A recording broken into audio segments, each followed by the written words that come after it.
Welcome to The Explainer.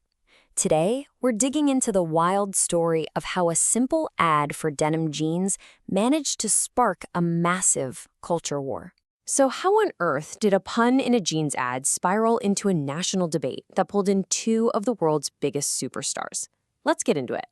This is a fascinating story about how one single campaign got completely swept up in the chaotic, often bizarre currents of our modern media world. All right, Section 1, Great Jeans, Great Controversy. Let's start with the ad that really kicked this whole thing off. So you look at this, and on the surface, it's pretty standard stuff, right? A celebrity endorsement.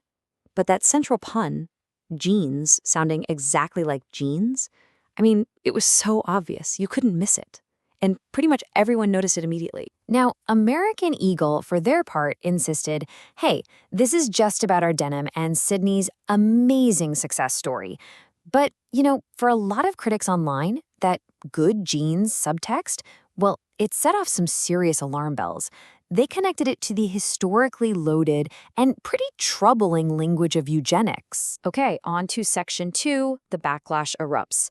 And believe me, the reaction was fast, it was intense, and right away, some people framed it as this big political freakout. And you can just see the intensity here, especially when you look at the kind of media reaction that conservative sources were highlighting. Headlines were flying, linking this ad to everything from an unsettling legacy all the way to, incredibly, Nazi propaganda. Some outlets even found academics to go on record calling the ad historically loaded. So right away, this huge political divide just cracks open. You've got one side sounding the alarm about what they see as really dangerous messaging, and then you have the other side just mocking it, calling it manufactured outrage. And remember, this is all over a jeans ad. All right, Section 3. Beyoncé enters the fray.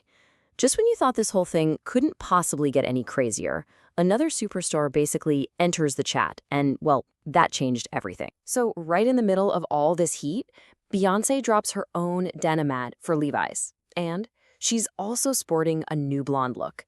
Of course, the internet just exploded. Was this pure coincidence, or was this a carefully calculated response to the whole Sweeney campaign? And this is where you can really see the stark contrast that conservative commentators like Megyn Kelly and Charlie Kirk were drawing. On one side, you have Sydney Sweeney, who they painted as natural, real, the anti-Kardashian. But on the other, they're describing Beyoncé's look as, and I'm quoting here, a completely artificial creation that was bought and paid for. Which brings us to Section 4, politics versus publicity. And this really gets to the core question here. Was any of this a genuine political debate, or was it just one giant free marketing blitz for everybody involved? The thing is, the exact same event was being seen through two completely different filters. You had the political angle, which saw a culture war win, a fight against wokeness that could actually drive voters to their side. But then you had the marketing angle, which saw something way more cynical, just a fiery debate that was engineered for maximum attention and, of course, a ton of free publicity. And this political interpretation, coming from commentators like Charlie Kirk, argues that the backlash wasn't just noise. It had real-world consequences. The theory they put forward goes something like this. Young men are getting tired of what they call artificial beauty standards. They see someone like Sydney Sweeney as something real, and when she gets attacked, it only pushes them away politically. And this quote really just captures the very heart of that political argument. It frames the whole controversy not as just some online drama, but as a truly significant event, one with enough power to actually influence voting blocs and political loyalties. Okay, Section 5, the modern culture war. So after all that, what does this tell us?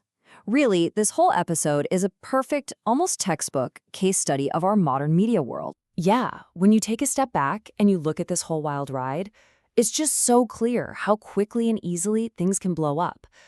I mean, everything from a simple pun in a jeans ad to a celebrity's hair color, it can all be grabbed, twisted, and basically weaponized in this nonstop battle for our hearts, our minds, and, let's be honest, our clicks. And ultimately, this whole affair leaves us with a really provocative question, one that's super relevant for our time. As all these brands and celebrities are fighting for every last scrap of our attention, it's getting almost impossible to see where a clever marketing stunt ends and a real, genuine culture war begins. Or maybe they've just become the exact same thing.